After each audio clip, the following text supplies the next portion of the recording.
Welcome to Sports Corner with Ralph Williams and Smkin Jim Frazier. And now here's your host, Ralph Williams and Smkin Jim Frazier. This is a Huddle Sports Network broadcast. You can find us on Roku TV, Amazon Fire Stick TV, Facebook, and YouTube. Get all your sports news here first. All right, and welcome to another edition of the Sports Corner Show. Every Tuesday, 4 to 5 p.m. here on YouTube, Facebook, Twitch, Twitter, X platform, and also on Twitch. And we're also on the Kick Network, and we're simulcasting today on the Huddle, or we're on the Huddle Sports Network, and we're simulcasting along with Ken and Ken in the morning.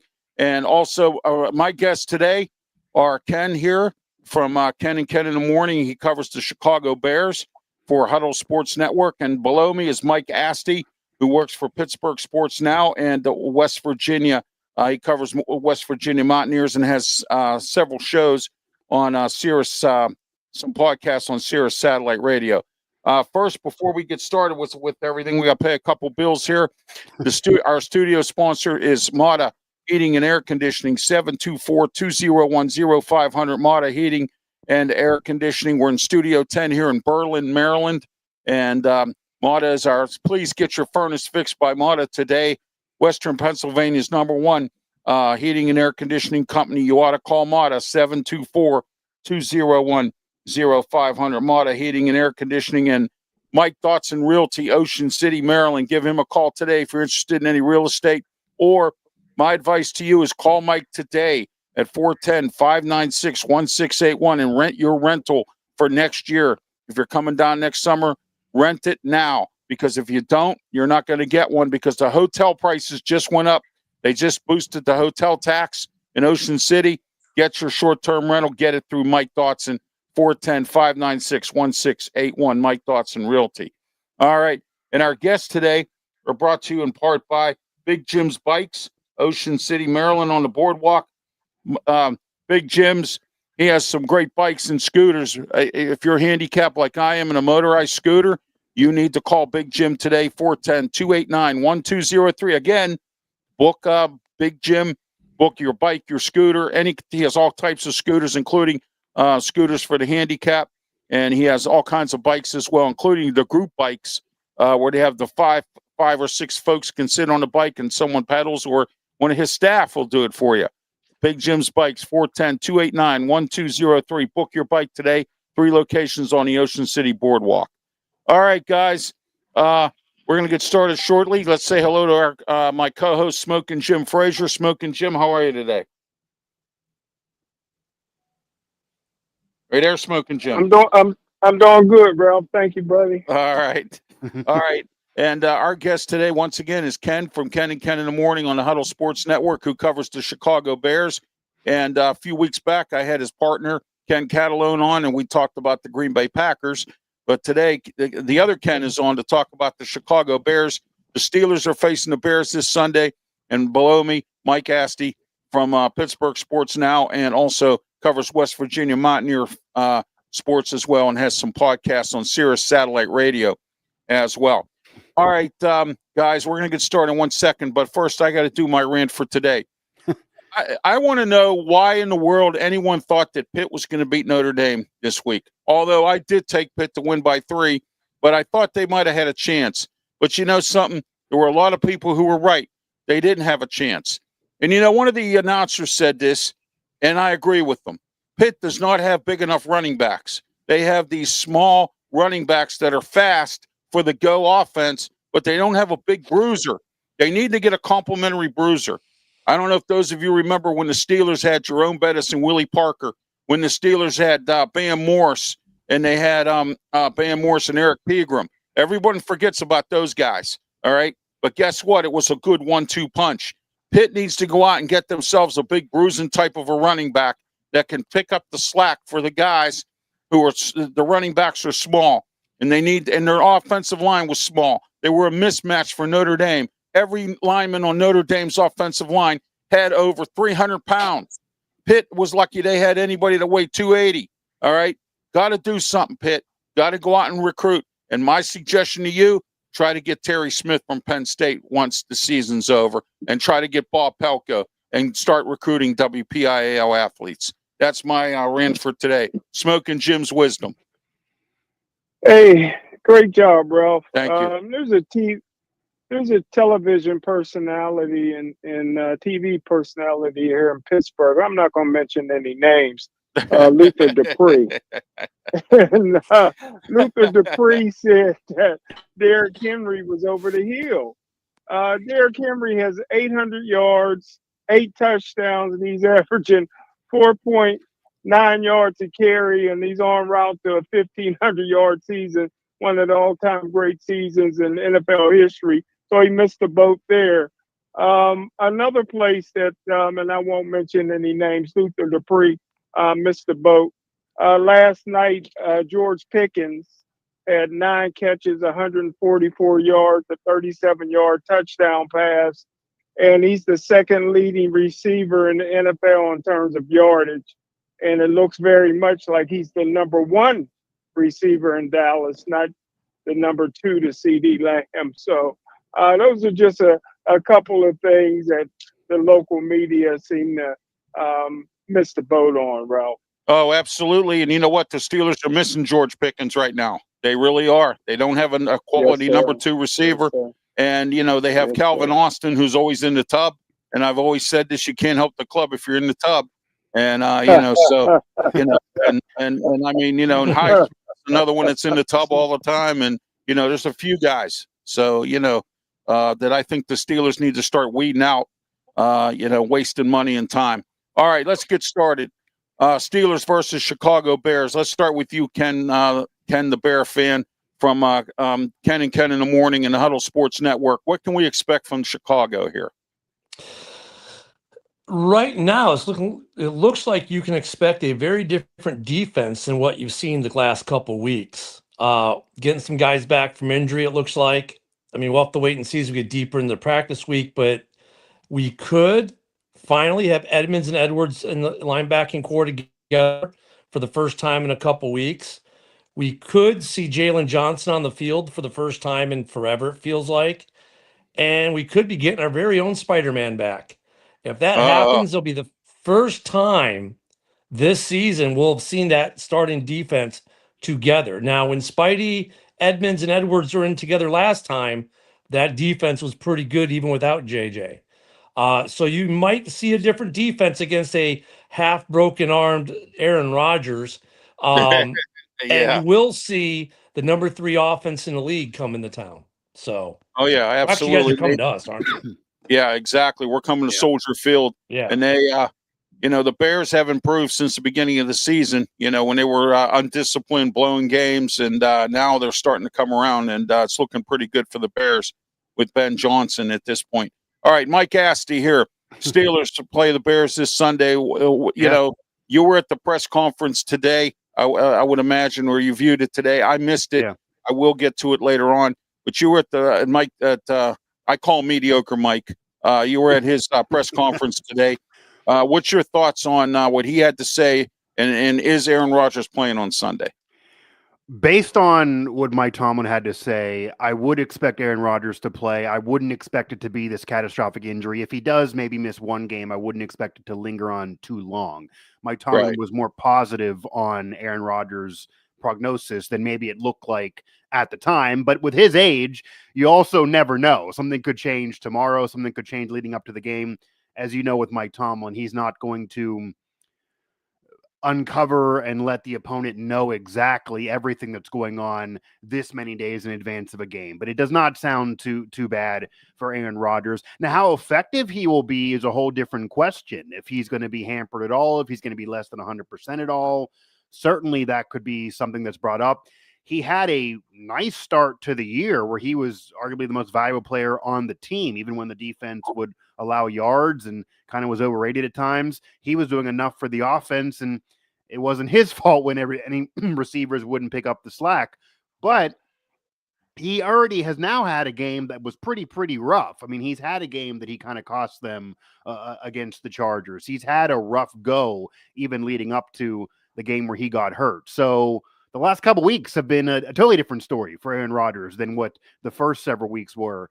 And maybe that's something the Bears could expose. Obviously, the Bears franchise, as Ken knows, would love to send Aaron Rodgers out on a negative note. Rodgers was not able to get the victory over the Packers to join the class of quarterbacks who beat every single team, including Favre.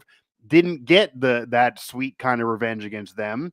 The Bears would be the other one. He, like Ben claimed to own the Browns forever, he can claim to own the Bears, but we'll see how that goes because, as Ken also mentioned, this Bears team is playing better football than the Bears have played in half a decade, if not longer. So we'll see. A lot of this, again, regardless of Rodgers' health, and this was talked about with Mike Tomlin, and he's always going to say that he expects more. The standard is the standard, those type of phrases when it comes to any part of the team. They haven't been playing fully up to par, despite a solid win that they're coming off of. But, it's a Bengals team that I thought they would beat the second time around. I don't think that much of the Bengals right now moving forward, but they need the offensive line to be better. They need to get even more on the ground. Whether they're going to is a whole nother story. You mentioned that you want the 1-2 punch for Pitt. The Steelers really don't have that. Steelers need that too. Yes, the Steelers need that as well. Najee Harris left town, but he also got hurt. So who knows if he would have still been healthy if he was around. And the wide receiver depth. The issue also is in recent games, the chemistry between Rodgers and DK Metcalf, while I can't say it's now not there because we've seen it earlier in the season, it's been a bit off. And I think part of it is defenses are realizing he wants to go deep there at least 2 or 3 times a game. If we double cover DK Metcalf, right, we're probably good. And they've not really found an answer for that the last several weeks. So all of that needs to improve, or even 100% healthy Aaron Rodgers may have problems against the Bears. Well, they found some answers. Darnell Washington for once. They found some answers. All right. I put up the wrong banner here. Here we go. This is the one I want.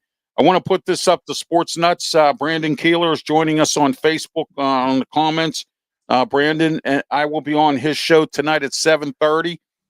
Tonight we have Linda Fedoro, Brandon Fedoro. Mike, you're familiar with him. He was on the Steeler team.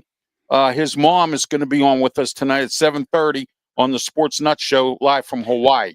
Okay. So I just want to let everyone know that as well. The Sports Nuts show tonight, our guest, Linda Fedora, and we're going to be talking about athletes and mental health. That's what we're going to be talking about tonight at 7:30 with Linda.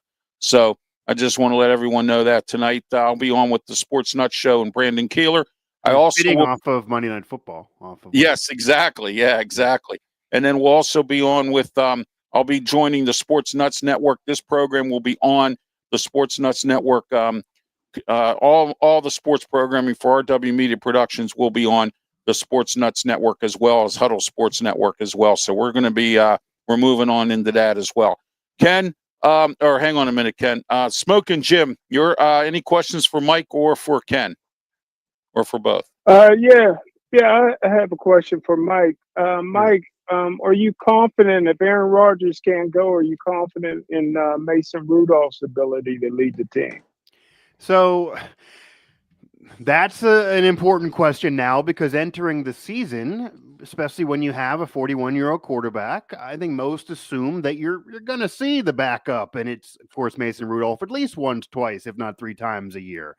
And that's now what it's maybe looking like. So I have confidence that Mason Rudolph can be okay if there's enough around him. I think he can be I've always thought he's kind of a serviceable backup, can be a good enough backup for 2 to 4 games. We've seen that before. He can kind of maybe hold water for a while. Do I think he can carry the load and be the guy that leads you to the promised land for 6, 7, 8, 9 weeks into the playoffs if Rodgers ends up being out for the year or gets hurt again? No. But I think for one game, maybe he could get it done, but it goes back to what I said with Rodgers too. He needs offensive line protection. He's going to need a running game, maybe more than Rodgers. He's going to need depth with receivers. He's going to probably rely on those tight ends in Jonnu Smith and Freiermuth even more than maybe Rodgers would. And even right now, Rodgers is the better quarterback, obviously. I mean, we've even seen Rodgers' intelligence earlier in the season. He seems to know more than some of the coaches, or even has been said on some broadcasts. There was a moment earlier in the year when the broadcast was yelling about why would Aaron be so dumb to overthrow a ball? It was late in the play clock, and then we found out that Rodgers knew it was a free play and just chucked it up because he was ahead of even what the broadcaster said. So Yes. so Rodgers has that intelligence that makes him a leader on the field, calms things down. He's the guy that you want there. If he's out for the year, then that's obviously catastrophic for the Steelers. I think in terms of backups around the NFL, Mason Rudolph's, I'd rather have him than a lot of other backups around the NFL. Yeah. He's had a decent amount of experience at this point. I think he's one of the better backups in the NFL. I'd rather have him go in there right now than Trubisky or Kenny Pickett or who's been there.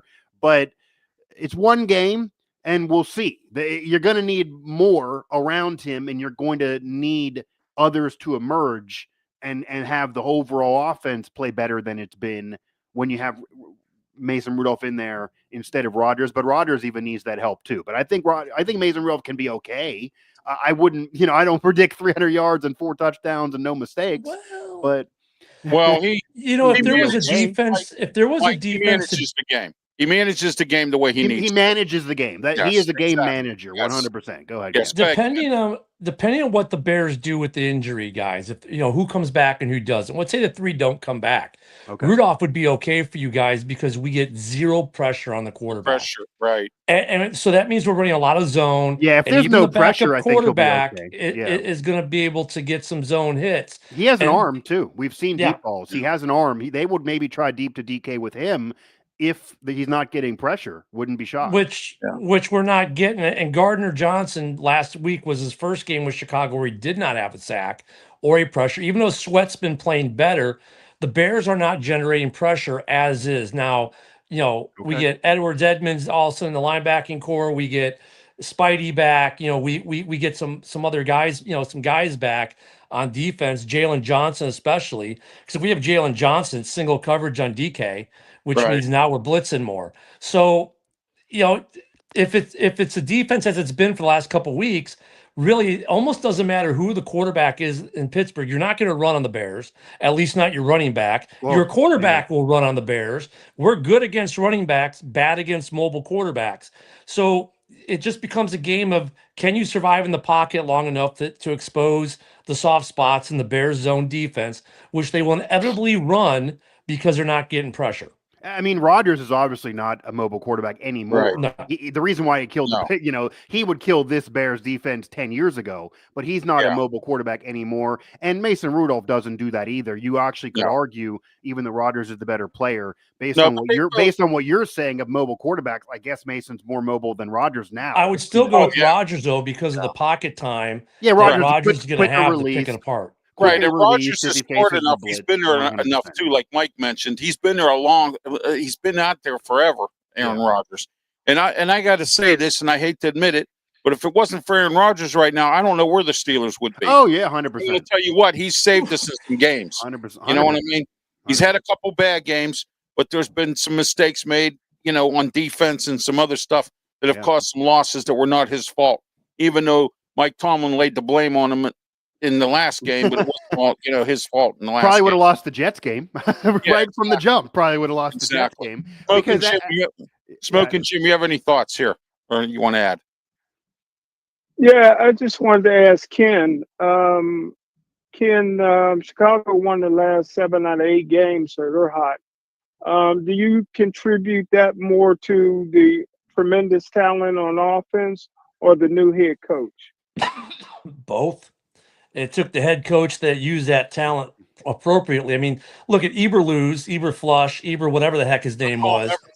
Couldn't hit an offense he could be staying 5 feet from a barn with a shot-off shotgun and still would have missed. They couldn't run offense in Chicago the last couple of years. So, now you get a new head coach who happens to also be an offensive genius, and boy, does Detroit look like they're missing him right now. Oh yeah, and it's starting to hit now. Look at the Bears; still aren't even hitting on all cylinders. Like Ben's like, we're not even going to play our best football to December. Like one game it's the running game, the other game it's a passing game. Then you get a game where they're both kind of mid, but good enough.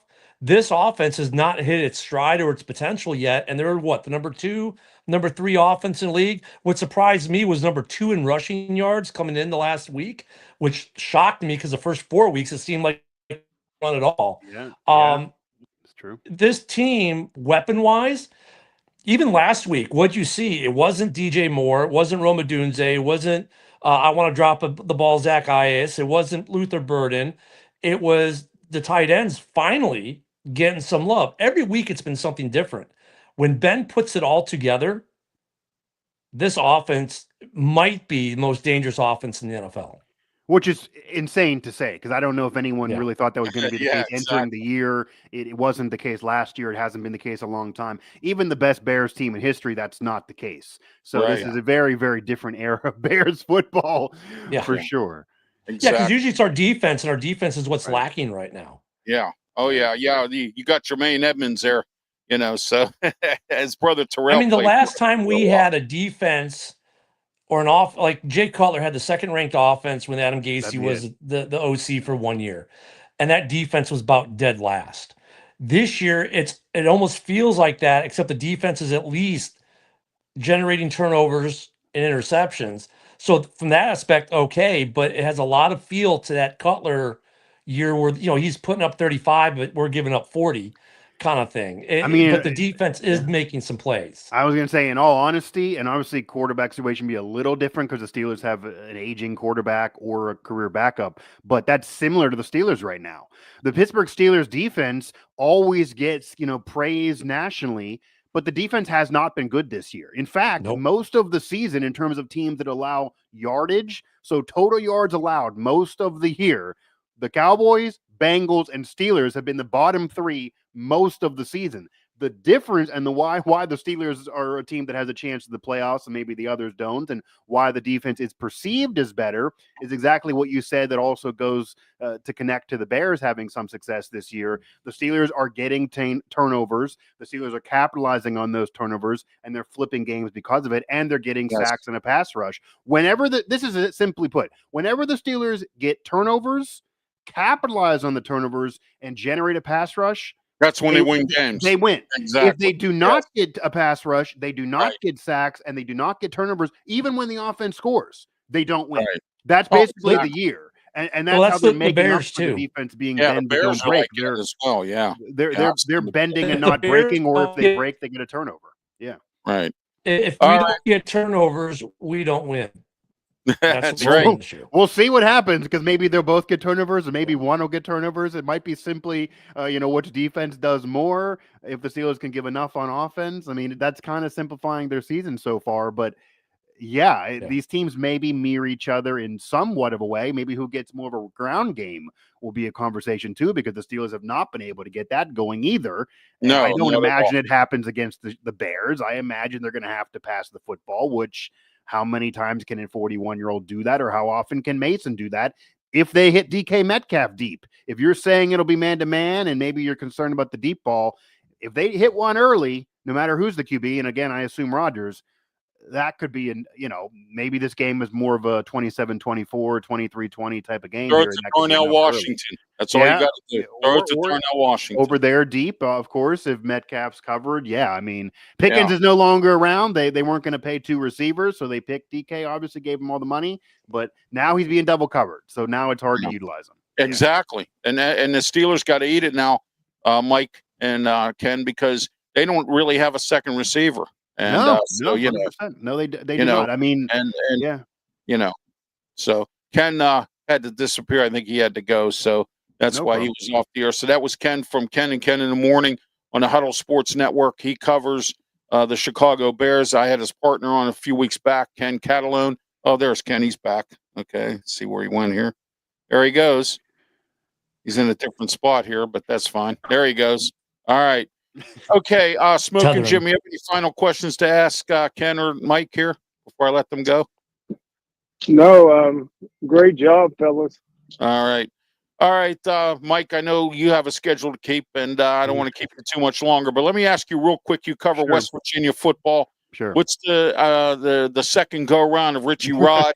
And, it's almost like the second go-around of Johnny Majors at Pitt back in the 90s. it's not working real well. Yeah. What's your thoughts on this, Mike? I mean, yeah, they hope not to mirror that one. It's early on. It's year one. I didn't think this year would be all that great, and I don't know if anyone really within the program in their heart of hearts thought it would. The part of it too that provides some excuse for Rich Rod, as you even know, going into the brawl, they're very, very banged up. Very banged up. They've had a lot of injuries this year. They had a Doak Walker Award watch list player in Jaheim White, who's from PA, who's missed almost the whole year and continued to miss. He has had surgery. He only played a game and a half this year. So they weren't really able to get a full chance this year. They've gone through 5 quarterbacks, 5 running backs, but the O-line hasn't been good enough. The defense hasn't been good enough. The offense went through a stretch where they were horrendous. They're figuring it out. They did today get a major commitment. They flipped a former Penn State commit in a 4-star offensive lineman who looks like he could be in a Marvel Superman movie right now. and he could have, I mean, that's a big deal. He could become that anchor for the future of this program. There's pressure on Rich Rod. I don't expect him to be there for 5 years if they keep on losing, but I also do know that what they're doing there can work. I think his system can still work. If he gets the right players, which he's proving he can recruit, that can work. And he does have a track record that it takes a minute to get going, but once it does, it can really pop. So I think most Mountaineer fans are being reasonable, are waiting for next year. There's pressure on next year, though. But this year, he only got half a year to recruit, all these injuries. Unless you're Kurt Cinetti and you have all this money. And whatnot, yeah. 80 transfers. It's tough to do in year one. And I would expect not as many transfers this year, but still some of them. So we'll see if he finds his quarterback. We'll see if it is Scotty Fox or he brings somebody else in. But a lot of this needs to get better. But I don't think you need to fully say this is Johnny Major Part 2 or any other failed reunions just yet. It's only year one. But next year, if we're talking and they miss another bowl game, I mean, there's definitely pressure that you miss a bowl game in year one. They got to at least get a bowl game, if not 7-8 wins in year two, or I think the fan base then would freak out. And unfortunately for Pitt, there's no receipt. They don't play the brawl again until 2029. So that ends 2-2. Rich Rod did get that win. I mean, the weirdness of this first season, guys, Rich Rod, his 4 wins as we're talking. And one of them's against an FCS, but one of them's the brawl. One of them's against a ranked team in Houston. Yeah, the other one's against Dion. Houston. I took Houston in my college picks. I took Houston. Yeah, so the point I never expected that at all. They are getting better as the year progresses. They have some big wins for the fan base to be okay about. They're showing something now. It doesn't excuse the losing streak. Like, they never should have lost to UCF the way they did. They don't have anywhere near, as much in terms of resource and money that some programs maybe who should be beating them would have. They're just a middle of the road financial situation, and they destroyed them. But it appears that period's over, and now they're getting better. Now they're finding a groove. He's getting the culture in. This year's a lost year, but we'll see what the offseason looks like, what next year looks like. We'll see if it improves. We'll see how they continue to do in recruiting. I mean, you mentioned Terry Smith. From what I've heard, that Penn State's going to really try to keep him, even if he's not going to be the head coach. I know that. Yeah. So the interesting thing is that I guess I'll leave you with Rich Rod back at WVU. Obviously, he knows the Whippeal really, really well. Pitt is going to obviously keep trying to recruit the Whippeal. If Terry Smith stays at Penn State, even if he's not the head coach, he's going to keep trying to do the Whippeal. Whippeal recruiting the next year is going to be very interesting. And, James Franklin in Virginia Tech, that's pretty close. He's going to try to go into that Whippeal as well. So it'll be very interesting. And if you're Pitt in a way, and obviously they've had a solid year despite the Notre Dame loss, and who knows about the future with Narduzzi being there forever. But he's going to have a tougher time recruiting against those guys in the Whippeal than he did when it was Neil Brown and Virginia Tech was really an afterthought. This is more competition at him in the Whippeal. So Whippeal recruiting will be very, very interesting in how that works. There's offers flying around from West Virginia, Penn State, Virginia Tech. We'll see what Whippeal recruiting looks like, and it could again be whoever recruits better around the region. Whippeal, Ohio, Virginia. Obviously, they all dip into Florida. That could tell a story on which one of those programs, obviously in different conferences, can have a better future. But Mountaineer Nation, they're on pins and needles. They're not happy at all.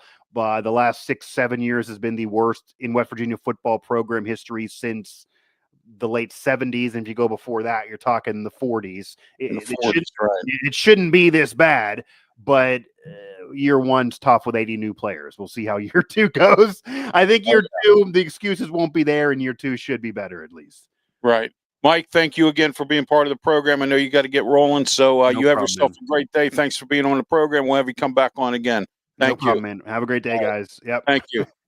All right. Ken, how much time do you have? As much time as you want. I am chilling like 18 today. My birthday, mate. It's Caleb's birthday. It's my birthday. I got nothing but time. All right. There you go. All right. Well, it's good to have you stay a little longer, Ken, because we can talk about some of the NFL games. Last night's Dallas Cowboys versus the Las Vegas Raiders. And it turns out the Raiders are not doing so well with Pete Carroll. And Smkin Jim, I got to give it to you, man. You called it. You said it. And I'm going to give it to you right here about George Pickens.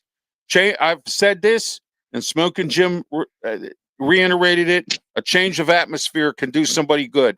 George Pickens got this change of atmosphere now, and he's doing real good down in Dallas right now. He's picking up the slack, and he's doing what he has to do. And he was out the first series. Whoop-de-doo. I mean, he was out the first series of the game, suspended for some purpose. I don't know. I heard he was fighting and arguing with people. I don't know what he was doing. But anyway, that's what's going on. Smkin Jim, your thoughts on the game last night, other than George Pickens having a game? Well, first of all, thanks, Ralph, for the accolades. But, you're welcome. People fail to mention that C.D. Lamb was also sitting out. George Pickens and C.D. Lamb was together enjoying the women in Las Vegas. And they got a little in late for curfew. Wasn't no arguing. Hey, there ain't, with all them beautiful women, you don't got nothing to fight over, brother. So, hey, listen, this is a maturing young man at 24 years old. The hands he got, his ability to run after the catch is so underrated. He's a game breaker when he got his hands on the football. Dak is so comfortable throwing to him right now. And him and C.D. Lamb are best of friends, even though George Pickens is actually, turning into the number one option for Dak Prescott, because C.D. Lamb will drop one every now and then again, and nobody has a combat catch radius that George Pickens has, and he can get his feet down in bounds like nobody since Antonio Brown. So, he's making no money this year. He would have made no money this year with the Pittsburgh Steelers. So those are a lot of excuses why the Pittsburgh Steelers got rid of him. He wasn't making any money. They blew it totally. This is a kid that they drafted. He eats at Mike Tomlin's house often. Mike Tomlin's daughter went to Georgia, where he went to college. He talked to her often about the University of Georgia. They blew it with it. Listen, I'm not going to spend anybody's money. If the Steelers didn't want to re-sign George Pickens after this year and pay him an outrageous number, I wouldn't have complained. But he wasn't making any money this year. And I tell you right now, with the way that offense is looking, he would be a perfect complement to DK Metcalf. All right, let's go over some games this week. Week 12's coming up here. Our NFL picks and discussion is brought to you by Carey Insurance Group in Ocean City, Maryland. Call Steve at area code 302-642-6201. Steve has all types of insurance for you, whether it's flood insurance, whether it's home insurance, renters, any type of insurance that you need. You call Carey Insurance today. Ask for Steve, 302-642-6201. Carey Insurance Group. All right, guys. Let's go into our next game here. Week 12 is here. We're gonna go over some games here for this week. Bills versus the Texans at Houston. All right, Ken, we'll start with you since you're our guest. What's your thoughts on this game here? What do you think here? Oh, there's going to be a game there? I just thought the Bills were going to have another practice. I have no faith in the Texans whatsoever when they play a big team. No, not this year. Not this year. I mean, and look at Stroud and the Texans are living off of his rookie year hype still. You Right. beat Tennessee. Whoop-de-doo. Yeah. Woohoo. Oh, yeah, exactly. Yeah, I mean, I don't think this is a game. I think look at Josh did 3-3 for the second time in his career, and it's only happened 3 times in history. And why not add a third? Let him go for 3-3 again this week. Why not? He could do it against this Texans. I mean, their defense is decent, but I'm sorry, I don't see the Texans in this game at all. All right. Yeah, neither do I. Take the Bills. Smoking Jim, I take it you're taking the Bills here too? Well, they got to keep pace with the New England Patriots, so they're not going to lay an egg. No, you know it. No. You know it. What's his face? Josh Allen's doing Snickers commercials now, so we'll see what happens there. Let's hope you don't eat too many Snickers. He'll be telling the Texans not going anywhere for a while. Yeah, exactly. Yeah. All right, Seahawks. All right, I think we all agree that the Seahawks are going to beat the Titans. Come on, this is come on. I mean, yeah. If the Titans win, somebody needs to be fired in the Seahawks organization because I mean, Sam Darnold's on a roll. Seattle's been doing pretty good. I don't see the Titans beating Seattle. How about you, Smoking Jim? After a bad showing that Seattle had this past weekend, Darnold had 4 interceptions. So, no, I don't see them getting beat.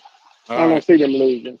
All right, and Ken, I take it you agree with us as well. Yeah, I mean, look, and last week they got their 10-game road winning streak snapped by Stafford. 4 interceptions. They're a good team. They're going to want some blood. They're going to want some payback. And here comes the Titans offer themselves up as a sacrifice. All right, AFC North, 2 games. Ravens, Jets at the Ravens. You know what? As much as I can't stand the Ravens, I'm going to have to take them in this game because I tell you what, the Jets are just horrible, horrendous. Aaron Glenn's not doing the job everyone thought he was going to do, and of course he got stuck with a dumpster fire. The one thing he did wrong, and again, I agree with Smoking Jim. When you're a new coach, you should keep your experienced quarterback there and Aaron Rodgers and try to at least salvage something out of your first season. And he went ahead and got rid of Aaron Rodgers and decided to go with Justin Fields. And Ken, you know about Justin Fields, you know what I mean?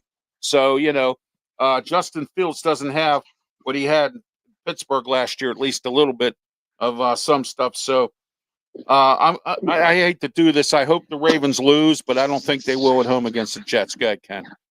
Yeah, I mean, I'm at the point with Justin. The dude can't catch a break. Like, you know what? Make him a running back. You make him Taysom Hill 2.0 and let him go to a team that's somewhat decent where he can do some things. Because could you imagine if Ben Johnson would say had him as running back 1 or 2? Just if he was lined up behind Cave, this will never happen. Right. But let's say the Rams got him and he's lined up behind Stafford as the running back. And you could just imagine the amount of plays McVay would have at his disposal. I feel bad for Justin, but there's got to be something to salvage this kid because he has so much darn talent. And just like the Jets are wasting it. And the Ravens, they're a buzzsaw since they got healthy.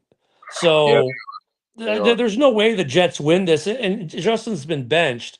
But throw him in there as a running back. Like, start doing the Taysom Hill stuff with him. Find you another quarterback that can get beat up and killed because you have no offensive line. But stop making it Justin. All right, Smoking Jim, your thoughts? Jets, Ravens. I know you're going to take the Ravens as much as we hate them. Well, if you love football, you gotta love the Ravens as a football team. But I agree with Ken, man. Cordell Stewart was great at slash. Yes. And, Fields got great size. He got a great personality, great attitude, man. And you really want to pull for the kid. But, it's the Ravens all the way, man. All right. The Cleveland Browns versus the Las Vegas Raiders at home. Raiders just got embarrassed by Dallas. Shedeur Sanders is starting for the Browns. Shaduki! If Gabriel's still in concussion protocol. Smoking Jim, we'll start with you this time. Your thoughts on this game? Who's the Browns playing? The Las Vegas Raiders. Okay, I'm going with the Browns. Go ahead, Ken. I'm going for the tie. Yeah. -3 to -3. I Yeah, mean, you know, and Sanders is a reason he was a 5th rounder, but unfortunately, they at least have a running back that's going to put up yards on the Raiders, and it'll be a game of running backs, and I think Cleveland will win that because their defense is better. So I hate to go with Cleveland, but I'm gonna go with Cleveland. got Eagles versus the Cowboys, our next game, guys. And I got to tell you, Cowboys might be looking for some revenge here. The first when they played them earlier in the season, they almost won. I mean, in Philly, and we'll see what happens. It's in Dallas, so the way I saw the Cowboys play. Of course, the Raiders are a bad football team anyway, but still, we'll see what happens. This could be a dogfight. Then again, we'll see. I don't know. It's a toss up for me with this, but the way the Cowboys played last night, and they're at home, we'll see. Ken, what do you think? You'd like to say shootout with Dak, but Eberflus still hasn't gotten that defense going. Oh, Philly's played 2 really good defenses in Detroit and Green Bay and come out with wins. I do not see Philly losing to the 1-star rating system. Actually, I think they're going to embarrass the Cowboys at home. all right. How about you, Smoking Jim? You there, Smoking Jim? How about them Cowboys? I tell you what, man, the Cowboys made a trade for 2 number 1 picks with that defensive tackles that they got, and I tell you what, man, they're starting to show some dividends on the defense. They got what Cincinnati thought was a washed-up middle linebacker that's playing well for the Cowboys, and I think the Cowboys will beat the Philadelphia Eagles. The Eagles haven't been playing particularly well, and the Cowboys is on a roll. All right. Buccaneers and the Rams. Buccaneers lost to, they lost their last game. The Rams, they're sort of hit and miss. It's at home against the Rams. Go ahead, Ken. Oh, it's in Tampa. Well, it says here they're playing that in L.A. Oh, well, LA is almost like being in Tampa anyways, because LA doesn't do home well, but this is going to be probably one of the best games of the week. For me, this is a toss-up. I think Baker needs, after last week losing, he's looking to win a game, and they were in it with Buffalo. Baker's selling that bread. It's going to be a shootout. Whoever has the ball last. But I think if it's in LA, I'll take the Rams by the field goal just because whoever the home team is wins it by a field goal. In this kind of game, I don't think the defense. There's going to be much defense in this game. It's going to be a lot of offense. All right, next. This is going to be. Oh, you want me to go? Yeah, you want me to go? Jim. I'm sorry. Wow. I love my Baker Mayfield. But Rams going to blow them out. The quarterback for the Rams is playing at MVP level. I think he went 3 or 4 games with 4 touchdown passes, no interceptions. That one receiver is unbelievable. He's healthy now. All Adams, Devontae Adams does is catch touchdown passes. So, you know what I mean? You can't beat a team that you can't stop from scoring. I'm going with the Rams in a rout. Hey, Jim, I'll say this, though, real quick. There are only 2 quarterbacks in this league, and Ralph can tell you, there are only 2 quarterbacks in this league that I say will do things. Right? I say Baker will do Baker things. Yeah. Stafford will do Stafford things. These 2 quarterbacks do things that other quarterbacks, and now maybe Josh Allen is entering that conversation, but those 2 guys are going to make this game a lot of fun to watch. Oh, yeah, absolutely. And the Colts versus the Chiefs at Kansas City. Kansas City's 5-5. Who would have ever expected that? So the Colts are not doing too bad. Ken, go ahead. Oh, I'm taking the Colts. Chiefs are done. Put a fork in them. Yeah. Well, I don't know. We'll see. You never know. All right. How about you, Smoking Jim? Well, again, the Colts are paper champions. I said that before the Pittsburgh Steelers beat them. The Kansas City Chiefs, have mercy on those guys. I've never seen a schedule so brutal. They got the hardest schedule in NFL history, so this is a must-win for the Kansas City Chiefs, and I think they'll pull it out. That's what happens when you go to the Super Bowl. All right, Vikings at the Packers. This is Ken's game because it's in the NFC North. Yeah. Oh my, Vikings Packers. Vikings, they've been sort of up and down. Packers as well. They've laid a couple eggs this year. So, what do you think, Ken? Look, the Packers basically almost got beat by crab legs last week. That interception he threw was horrendous. For this team, both teams' backs are against the wall. The Packers, record-wise, they may not look like it, but their backs are against the wall. If they let the Vikings win, first off, this division stays insane. If the Packers let the Vikings win, I think LaFleur's hot seat gets even hotter. If the Vikings win, their season's over. Put a fork in them. So both of these guys really need this game. They both need a bounce back. The bad thing for the Packers is they got a wounded offensive line. They got a wounded running back. They got a receiving core that has nothing but cement for hands. But And they have a hell of a great defense. They have a star linebacker that has a back problem. So, and Michael Parsons. So there you go. So yeah, I mean, so honestly, I want to go. I want them both to lose, but I think the Vikings get it done with just the amount of injuries that Green Bay is having. I don't think they're going to have a running game. I don't think they're going to. Grenard should be back for the Vikings, which means pressure on Love and he's got receivers that can't catch. At least I know if JJ can throw the ball in the area. Normally, JJ or Addison are going to catch it. Yeah. And I like the Vikings better in this game. The Packers should win this game, but I think the Vikings are going to pull it out. Well, I'm going to say this, Ken. If the Steelers would have drafted Addison, the George Pickens going away wouldn't have hurt them because they would have Addison there. You know what I mean?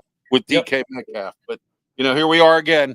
They didn't take him. Jordan Addison should have been a Pittsburgh Steeler. We get the same thing every year, and they didn't. Huh? What's that, Ken? We get the same thing in Chicago. Patrick Mahomes should be a Bear. I mean, we hear the same stuff. Yeah, exactly. Yeah, especially when you draft Mitch Trubisky. So all right. Smoking Jim, Packers, Vikings. Go ahead.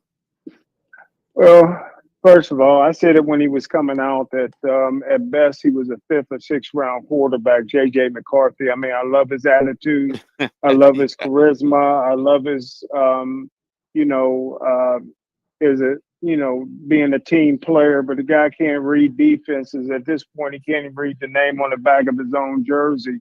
You can't win in this league with the Minnesota Vikings with all that talent. You got a quarterback that can barely pass for 102 yards a game with all those weapons, man. They blew it by getting rid of Sam Darnold. That was their answer. Yes. But they invested too much in the first round pick. Back in the day, you didn't mind letting Aaron Rodgers sit the bench for 4 or 5 years, or Jordan Love sitting the bench for 3 or 4 years. They should have went that route. They get rid of Sam Darnold and J.J. McCarthy. Cannot play the quarterback position. He may be 2 or 3 years away. Now, he's going to work at it. And I wouldn't totally give up on him because he hasn't lost the locker room, even though he lost me at Michigan. But Green Bay is not going to lose to J.J. McCarthy. The only thing J.J. McCarthy does well, he does the Tim Tebow. He comes back a little bit in the fourth quarter. So if it's close, he may have an outside shot, but I don't think Green Bay will keep the game close enough for J.J. McCarthy to work his magic in the fourth quarter. Oh, yeah. All right. This game's an easy game, and I think we'll all agree. Giants versus the Lions at Detroit. I see Detroit winning this game hands down. Go ahead, Ken. I'd like to agree with you, but every time I think the Lions are turning the page and are going to be the team, they shoot themselves in the wee-wee. Right. Yeah, exactly. I mean, it's just like, come on. And I look at the offense looked terrible against Philly, but Philly's defense was insane. Yeah, Vic Fangio's defense is he's a great defensive coordinator. I loved him when he was in Chicago as the DC, but the Lions have no business losing this game, but it's like, but they need to win this game because then they get Green Bay on Thanksgiving, and they need to put together two quick wins to stay in it with the Bears. If for some reason they lose this game this week, it's really the signs of trouble that they've been able to mask so far, because Morton isn't getting it done as a play caller. So Dan Campbell, who I don't think is a good play caller designer, takes it over. I think that's part of the problem. They are really feeling the effects of Ben Johnson leaving more than they care to admit. Yes. And that's why, against all odds, this game will probably be closer than it should be. And I think the Lions win this game. But once again, I wouldn't be completely surprised by an upset here, because they look at New York has a good defensive front. They're going to get pressure on Goff, and Goff crapped the bed big time last week. Outside of JMO, St. Brown was terrible. The play calling is not that good in Detroit last week. They need to get right this week, but this could be an upset. It shouldn't be. It shouldn't even be in the discussion. But Winston's going to throw it around. Detroit should win, but don't count out New York getting an upset here. Yeah, you know what? I want to say this. I said this at the beginning of the season, Ken, and I don't know if you remember when I said this, and Smkin Jim does remember. Will Detroit be able to win without their star coordinators? And now it's starting to show. Okay, at the beginning of the season, it was fine. Now it's starting to show. You know what I mean? Defensively, they're okay. Defensively, they're okay, but offensively, no, it's bad. They might be lost. You know what I mean? Because they don't have. You know what I mean? So they're not designing anything new. Oh, they're not and like Dan Campbell, live by the sword, die by the sword. But last week on fourth down, they were horrendous. They should have been running Gibbs more. They weren't. They've thrown their run game off with the last 2 weeks. It used to be a pretty balance between Gibbs and Monty. Now it's not. The play calling just has not been at the right point of time. Even the game they won, they got away with just luck.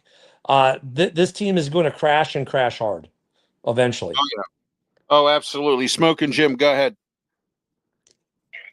Great job, Ken. Way to break down the game and Detroit's season thus far. But yeah, I agree with Ralph. I think that Detroit gets it right this week somehow, some way. You can't.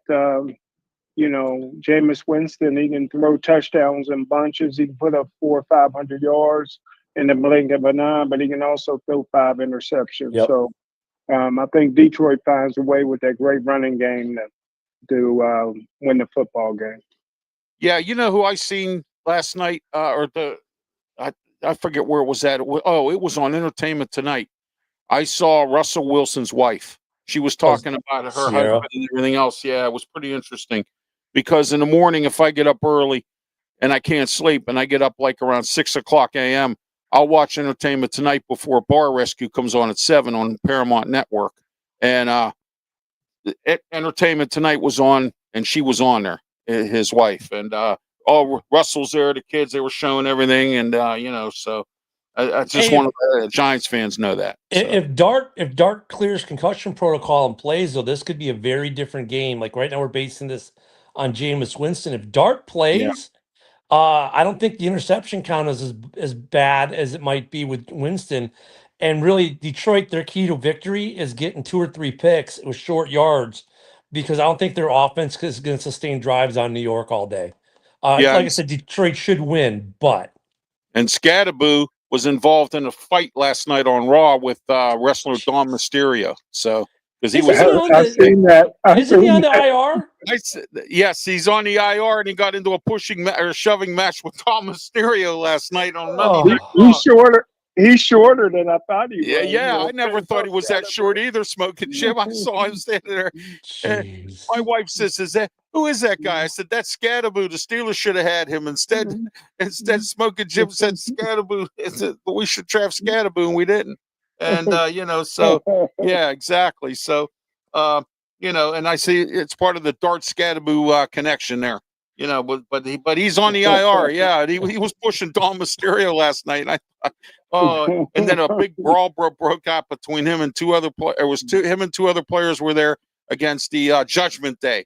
It was Finn Balor, J.D. McDomo, and Dirty Dom. So, what a night that was last night. Actually, that was one of the better rated Raws and one of the better Monday Night Raws in a long time. I mean, it was huge last night. I mean, you had both Brock Lesnar and Roman Reigns show up at the same time. So I mean, it was interesting.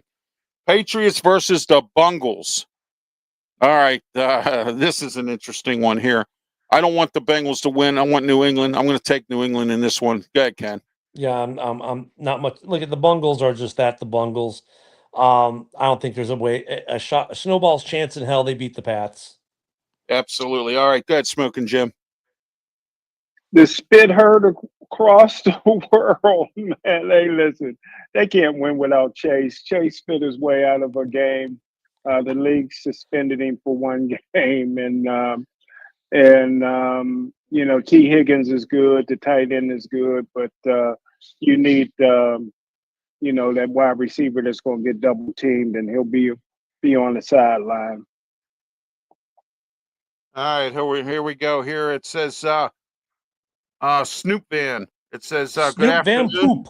Yeah, hey, thanks for tuning in today, Snoop Van Poop. There we go. I thought that you were against contracts. Have a good day. You too. So there you go. All right. We thought it was against contracts. All right, there we are. All right, but thanks for tuning in. As always, we always appreciate everyone that does. All right, we're going a little over 5 o'clock, folks, but no Wrestle Talk today. I have a prior obligation. I will be on tonight with the Sports Nut Show at 7:30, and we're possibly, I'm looking into moving the Wrestle Talk Show to another night because I'm coming up soon. I'm going to be on the Sports Nut Show at 7:30 every single Tuesday night with Brandon Keeler and Matt Thomas and the rest of the guys. All right, Pensman Sports, Brian Pettit as well. We're all part of that, part of the Sports Nuts group with Brandon Keeler. Tonight, Linda Fedora will be on, Brendan Fedora's mom. It's going to be a great night tonight with her being on. And we're going to be on several radio stations across the country, including 2 in Hawaii. So aloha to all of our Hawaiian friends out there. I want to say aloha to all of them because we're going to be on some of them stations in Hawaii too. So when we get on the Sports Nuts Network. So, all right. We're also on, we're also going to be, we have some fans up in Alaska checking in. We have Eric. We have, let me see here. Paul Walker, not the one from Fast and the Furious, but Paul Walker is checking in. We also have Timmy, and I want to congratulate Timmy. Him and his girlfriend Eden are engaged, so I want to congratulate them for that, Timmy. And also Rob and Sarah checking in from the bush in Alaska, on the Alaska bush. The only way to get there is by train. How do you like that one, huh? And then you got to go 2 miles to get to their house. That's living in the bush, my friends. Yeah, that's being out in the middle of nowhere. Yeah, exactly. But you know what, though, Ken? They call it freedom. That's it. You know, I mean, there is a certain advantage to it. And then with the way internet with Starlink, I mean, you can get everything. It's just a matter of where do you pick up your food if you're not killing it yourself. Yeah, exactly. All right, Jaguars, Cardinals. I'm taking the Jags. We had a guy here who used to be a color analyst. He's up in broadcasting heaven. His name is Myron Cope, and he used to call them the Jags. So, Ken, go ahead. Duval, I hate to say it, but you know it's gonna be. I mean, Cardinals are tough out, but the feast or famine Duval Jaguars, they look to be like they're in a feast mode. So I'm gonna go with the Jags to win this one. Yeah, and the Cardinals got Jacoby Brissett, and who knows what he can do. Sometimes he's good, and sometimes he soils the bed. Yeah. All right, Smoking Jim, Cardinals, Jaguars. Jags. All right, there you go, Jags. Exactly. All right. Here we go. Falcons, Saints. Now, I'm going to say this, and Brandon Keeler, he covers Atlanta, okay?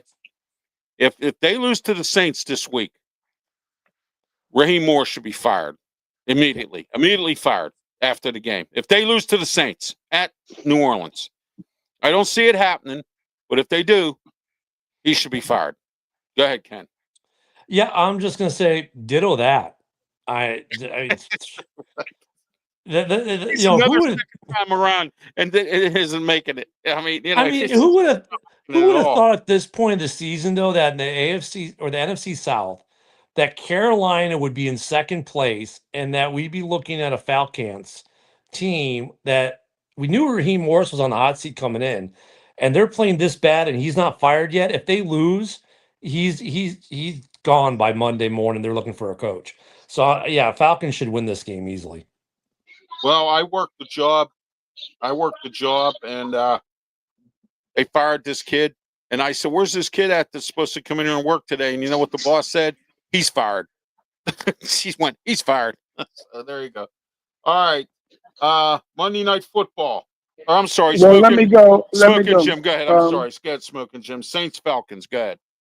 Well, I wouldn't go that far as firing the coach, because I believe they're starting quarterbacks out for the year. Yeah, they got I don't Kirk think he'll Cousins. come back Bust. again. Yeah.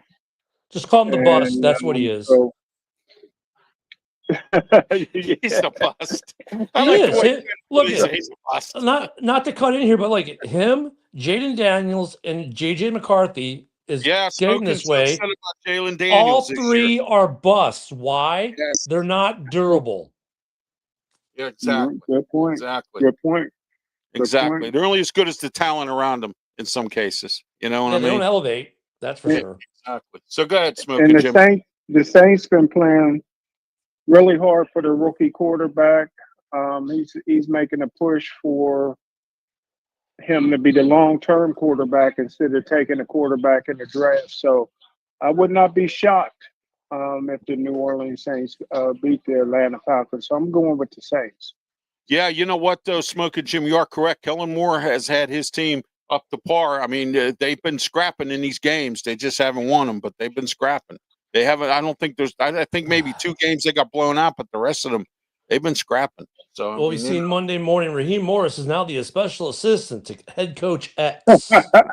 No, you know what? He's a candidate for the Penn State job. There you go. So, Yeah, there you go. All right, Monday Night Football next Monday night, 24th. Panthers versus the 49ers at San Francisco. Brian Pettit, my friend from the Tiger Stripes Media and the Sports Nuts, he loves the 49ers. I say 49ers at home. Go ahead, Ken.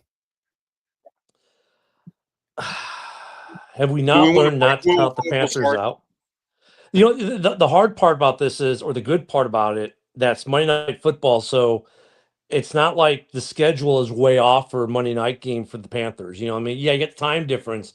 They're going to feel it a little bit, you know, being an Eastern Standard team, 3 hours behind. So, you know, instead of 8, you know, it's going to be 8 o'clock for them. But it's only going to be like what, 5 o'clock for the Niners. You know what though? I don't think have we not learned don't count the Panthers out of these games. Yeah.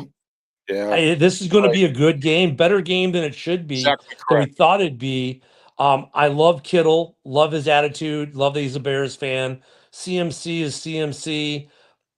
Purdy looked pretty good coming off of injury last week, and they've got a great backup if Purdy goes back down. It's hard to go against the Niners. I just, you know, it's like, have we not learned on Carolina? I can see Carolina once again. This is a game that has upset written all over it, but I'm going to take the 49ers. Or Kyle Shanahan special, as I call him. You know, when a coach loses a game like that, I call it the special. You know what I mean? Because it is. Yeah, like the Mike Tomlin specials that we've had over the years. So there you go. Smoking Jim, Panthers versus the 49ers.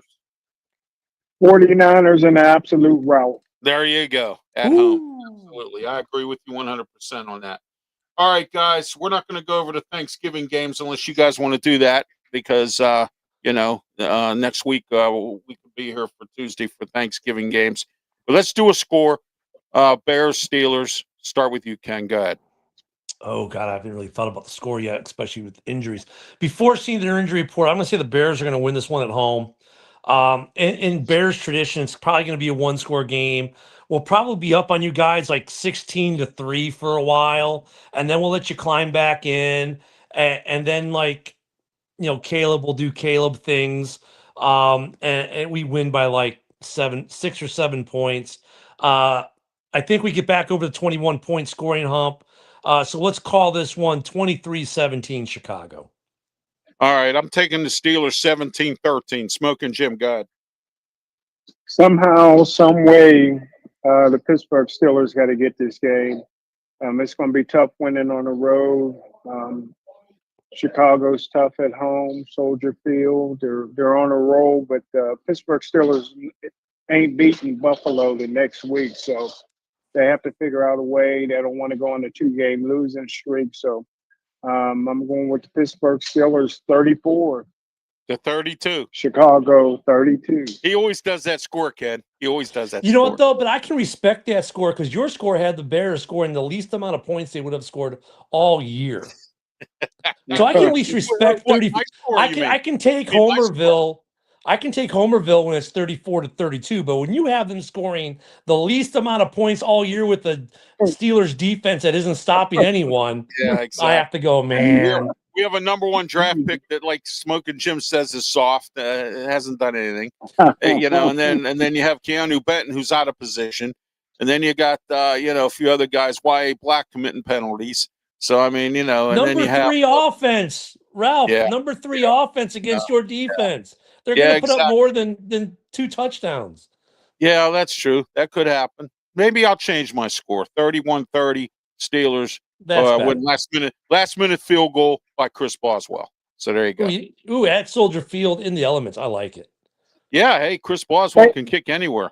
You know, so hey, can I ask Ken a quick question before we go? Absolutely. Hey Ken, you know, Chicago's been one of my all-time favorite teams. The first game I ever seen as a season ticket holder when I was a kid was J.L. Sears going 102 yards for a touchdown at Pitt Stadium. My absolute favorite player of all time. But why hasn't Chicago really in the history of their franchise really had a great quarterback? Maybe they have one now in Caleb Williams, but you have any reason why there's never been great quarterbacks in Chicago? You know, I mean, like McMahon, people forget McMahon was offensive rookie of the year. His career, of course, got cut by the tackle. His son stunk at Pitt, though. You know, Jay Cutler, you know what's funny though? People want to say that, but then you look at Jay and you look at you look at Jay Cutler and you look at Tony Romo. And people say, well, Romo was a great quarterback for Dallas. But Jay Cutler was not a great quarterback for Chicago. Really? No. Jay Cutler has more playoff wins with the Bears than Romo has with Dallas. He has better numbers than Romo does. Both of those guys have better numbers than Troy Aikman. So I wouldn't say that's the case. I think we've had good quarterbacks on bad teams. Like Jay Cutler was very good in Chicago for many years. And the one year he finally had a great offense where we were like #2 in the league. We had the worst defense. I think the problem in Chicago has been about balance. Even 85 was unbalanced. It was defensive juggernaut. Your offensive game plan was either hand it to Walter or let hand it to Fritz Berry. Let Willie Gault sprint down the field, heave a long one, and watch him catch up to it. And then like in 06, it was all defense, no offense.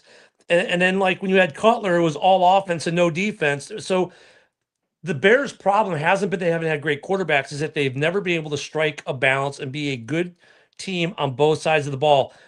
Even Lovie Smith, who a lot of people go, oh, he was the best coach Chicago's had in decades. His best offense was ranked 15th in the league, and that was the 06 season when they went to the Super Bowl on the back of the defense. And we watched him single-handedly ruin Rex Grossman's career in that Super Bowl. Yeah. We watched him ruin Rex live on TV. So, and Rex could have been good. I mean, if you talk to players, you know, the players who played with him will tell you Rex Grossman was their favorite quarterback to play with. And then he got ruined. Desmond Clark loved Rex, even over Cutler. He loved Rex. I forgot about him, actually, Ken. Thank you for reminding us about him. So, I mean, Caleb, I think, is going to be the guy. I think he's going to win some stuff. Candidate for MVP right now with the come from behind antics and everything.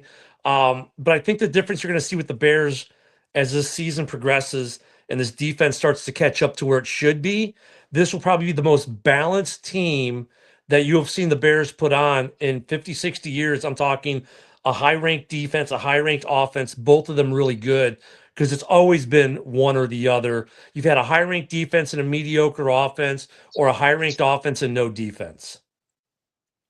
Yeah, like you said, the teams haven't been balanced over the years, and you are correct on that one.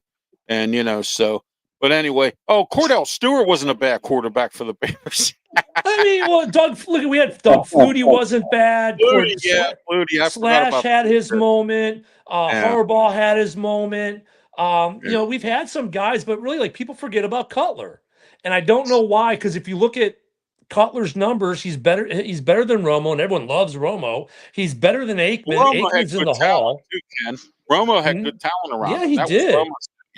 That's why Romo was good. He had good talent. He had he had the right tools in the toolbox. And Cutler had to throw from behind and had to take Yeah. a lot more risks than Romo did in his career because of how bad our defense, our teams usually were. He was always playing from behind. So I mean, Cutler just does not get enough love. Now, Bears fans have grown to love Cutler in the years since his leaving. They realize, wow, he was actually keeping us somewhat competitive.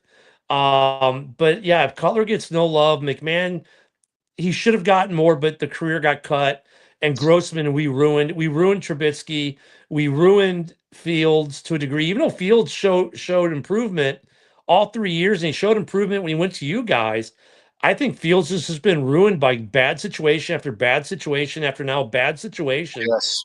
to the Yeah. point where you just need to like make him Taysom Hill and let him get just. If you put Fields in Taysom Hill category, woo, that boy's gonna do some stuff. Oh yeah, absolutely. All But right, yep, Ken. Thank you for being part of the show. Happy birthday, by the way. thank you. I wanted to say happy birthday to you. Thank you. Yep, me And and Caleb. yeah, that's right. Caleb Williams' birthday is today too. So Yep. yeah, happy birthday to him. And Smoking Jim, you have anything you want to ask Ken before he goes? No, great job, Ken, man. Looking forward to having you on again. Oh yeah, absolutely. Ken's my man. We'll have him on. I'll be back on with Ken and Ken coming up shortly here, real soon. Yep. Here, I'm gonna get some things straightened out here before I can come back on the air here. I just got out of hospital a few weeks ago, and I'm still trying to get myself organized back to where I need to be. So Yeah, we've missed you on the round table and Ken. So looking forward yeah, to you I coming know. back. I'll be back. It's just I'll be back, as Arnold would say. So All right, Ken. Thank you. Enjoy the rest of your birthday. Enjoy your steak dinner or whatever you're going to have, and have a good one. Thank you. All right, you too. Thanks, brother. All right. Thank you. Have a great one.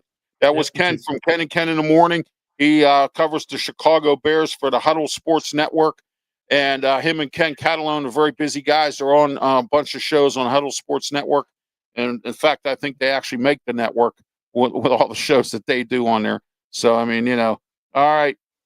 Okay, let's see. Let's see what we got here. All right. Yep, absolutely. All right. There we go with Mango. Yep, absolutely. Thank you, Mango, for being part of the program. Smoking Jim, any final thoughts before we wrap it up? No, hey, man, what a great show, man. Great job, brother. Yes, and next week I'm going to work on getting somebody on for that covers Buffalo, and we're the following week, and every week I'm going to try to get somebody. We're working on getting Jeremy Ballrick on, talk about the Lions, and I've got some other contacts I want to get on. I'm working on getting a guy from the who covers SEC football to find out how the coaching searches are going in Florida, and with Arkansas and a few other teams are looking for coaches. And we're going to find out who goes where and where they're going. James Franklin to Virginia Tech. Smoking Jim, what do you think of that hire? Real quick. I think that's tremendous, man, for Virginia Tech. Franklin is an outstanding recruiter. Like, Yes. I think one of the guys, I think maybe Mike said that there's another guy that's going to be recruiting in the WPIL, taking players away from Pitt. Yeah. And I think Franklin's going to put a good staff together, and they like their football at Virginia Tech. I think he's going to be a problem in the ACC. Yeah, he could be. Right now, Virginia's doing well with Tony Elliott. They've come out of the doldrums ever since Bronco Lejersky stepped away, or Bronco Mendenhall. I'm sorry, Bronco Mendenhall stepped away. Since he stepped away and Tony Elliott took over, they haven't been a really good football team. But now, in his fourth season, he's turned that Virginia team around. I don't see that that picnic might be ending. You got North Carolina with the dumpster fire and Bill Belichick. You got you know, you got Clemson, Dabu Sweeney wins here, wins there. His glory's starting to go away. ACC teams are picking up Georgia Tech, who Pitt plays next week. What do you think about that game coming up? Real quick. Georgia Tech all the way. Yeah, they're at home. They're on a roll, and they've done pretty well for themselves. And I agree with the announcer, and I'm trying to remember who it was that said it on the ACC network on the Pitt Notre Dame game. He said Pitt needs to go get a bruiser. They need to get a 1-2 punch in the backfield. Steelers need to do the same thing. Need to get a 1-2 punch in the backfield because, you got guys. I mean, Gainwell does okay, but I mean, you need to get somebody else. And Darnell Washington, just keep throwing him the ball and let him run down the field with it. I don't have a problem with that. So, All right, Smkin Jim, any final thoughts before we wrap it up? No, great job, Ralph, man. I really enjoyed the show. The booking machine came through again. Yes, I did. Absolutely. And I want to tell you, join Smkin Jim tonight at 7 p.m. Bethel Park TV, YouTube channel, Facebook page, Pittsburgh Sports Line, L. Levine, the Talking Machines, Chip Hayner, and Mike Rohde, and whoever else Al invites on these days to take over someone else's spot who had to leave. So, I mean, whose name I'm not going to mention. So, anyway. All right, that had to leave. So, but anyway, just to let everyone know, programming notes tomorrow night. Don't forget the Ralph's Opinion show. The way I see it, I'm looking at moving that show. It's going to be moved to another channel or possibly to another day to accommodate some stuff on Wednesday nights. And I'll be on tomorrow night at 9 o'clock on the Steel City Sports World show with Luther Dupree, Claudia Rosano, Smkin Jim Frazier, myself, Big Rome, and Pensmore. I keep forgetting that kid's name. I'm sorry, Smkin Jim. Jeez. So anyway, Fillmore. Yeah, I keep forgetting. For some reason, his name escaped my brain today. So anyway, but like I said, so I'll be on tomorrow night there. And Smkin Jim, I want to thank you, Claudio, Luther. I want to thank everyone else out there for all your kind words and prayers when I was in the hospital. As you can see, my eye is starting to get better. I had 3's palsy. My eye is starting to open up and it's starting to come around again. I'm actually able to see a lot clearer now than I was before. I still have to get cataract surgery, but my eyesight's starting to come around again. And, I had a good bill of health today at the wound care doctor and whatnot down here. My health is getting a little bit better, even though I had a hospital stay. Things are starting to come around. So I'll be back in full mode coming this in next week as well. Don't forget to join me Saturday morning at 10 a.m. along with Pensman Sports. Brian Pettit and Smkin Jim wants to join in. He can for the college football show. We're going to be wearing bags over our heads because our picks were terrible this week for the college football games. Really bad this week. Alabama lost. A few other teams that we picked lost, and so on and so forth. So for Smkin Jim Frazier, I'm Ralph Williams, and I want to thank Ken from Ken and Ken in the Morning on the Huddle Sports Network and Mike ASTI for their guests today. Until next Tuesday, have yourself a great one, and please, by all means, be safe. Thank you.